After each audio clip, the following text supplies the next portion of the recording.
বিভিন্ন প্রজাতির মাছ, dolphin show, penguin জাপানে অবস্থিত এমন একটি অ্যাকোরিয়াম দেখাতে আমি সঞ্চিতা হাজির হয়েছি আজকের এই ভিডিওতে। হ্যালো, আসসালামু আলাইকুম। সেই দিনের ওয়েদারটা ঠিক এমন ছিল, কখনো রোদ কখনো বৃষ্টি, কিন্তু তারপর আমরা ভাবলাম আজকে এই অ্যাকোরিয়াম থেকে ঘুরে আসা যায়। যদিও এই অ্যাকোরিয়ামে এর আগে আমরা বহুবার গিয়েছি, কিন্তু জাপানে কিছু কিছু প্লেস আছে যেগুলিতে কিন্তু বাচ্চাদেরকে বারবারই নিয়ে যাওয়া যায়, তারা খুব এনজয় করে। জাপানে বলতে পারেন প্রায় 130 থেকে 150টা অ্যাকোরিয়াম রয়েছে। সব অ্যাকোরিয়ামগুলোতেই যে আপনাদেরকে ডলফিন শো দেখাবে তা নয়, বাট এই অ্যাকোরিয়ামটাতে ডলফিন শো অনেক আগে থেকেই দেখানো হয়।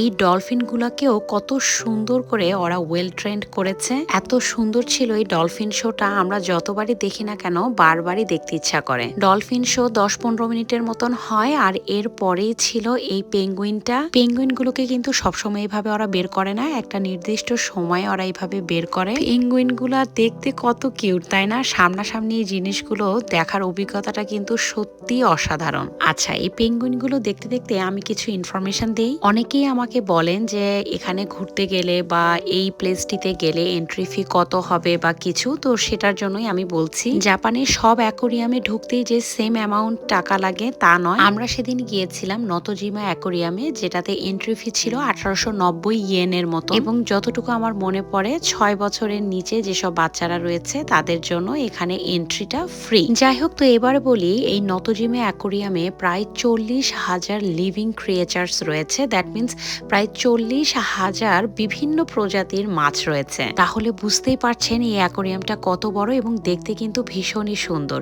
এই জায়গাটাতে আসার পরে আমার মনে হচ্ছিল আমি সমুদ্রের নিচেই রয়েছি। পানি তো দেখতেই পাচ্ছেন এতটা স্বচ্ছ, এবং মাছগুলিকে এইভাবে চোখের সামনে যেতে দেখে মনে হচ্ছিল সত্যি আমি এক অদ্ভুত দুনিয়াতে রয়েছি। এখানে এমন একটি প্লেস ওরা রেখেছিল যেখানে আপনি মাছ এভাবে ধরে দেখতে পারবেন। আমি শুনেছি এই মাছটিতে যদি আপনি কিছুক্ষণ হাত রাখেন তাহলে নাকি ওরা আপনার হাতের স্কিনটা পরিষ্কার করে দেয়। আমার তো ভীষণ ভয় লাগছিল, তাই আমি ভালোভাবে হাতটা রাখতেও পারছিলাম না, বারবার উঠিয়ে ফেলছিলাম। যাই হোক, এই ধরনের প্লেস আমরা বড়রা তো এনজয় করি, কিন্তু আমাদের থেকেও বাচ্চারা কিন্তু অনেক বেশি এনজয় করে, এবং আমি মনে করি বাচ্চাদেরকে এই ধরনের প্লেস দেখানো সত্যি খুবই জরুরি।